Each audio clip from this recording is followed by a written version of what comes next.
Experience senior living inside Chennai from Elements starting at rupees 85 lakhs. Call 9790399039.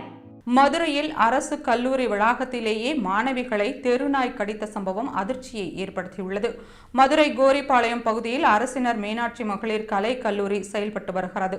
அங்கு 500க்கும் மேற்பட்ட மாணவிகள் படித்து வருகின்றனர். இன்று காலை கல்லூரி வளாகத்தில் உட்கார்ந்து மாணவிகள் படித்துக் கொண்டிருந்தனர்.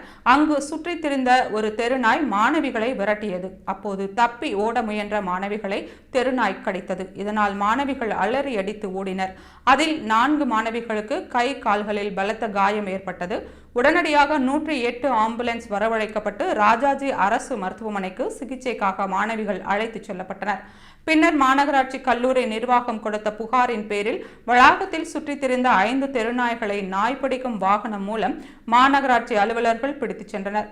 இது குறித்து கல்லூரியின் பொறுப்பு முதல்வர் சந்திரா கூறுகையில், கல்லூரி வளாகத்தில் தெருநாய்கள் தொல்லை அதிகம் இருப்பதாக ஏற்கனவே மாநகராட்சிக்கு புகார் கொடுக்கப்பட்டது.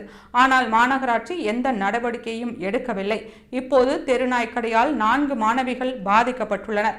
பிற மாணவிகள் பாதுகாப்புடன் இருப்பதற்கு தேவையான நடவடிக்கைகளை கல்லூரி நிர்வாகம் மேற்கொண்டு வருகிறது என்று கூறினார்.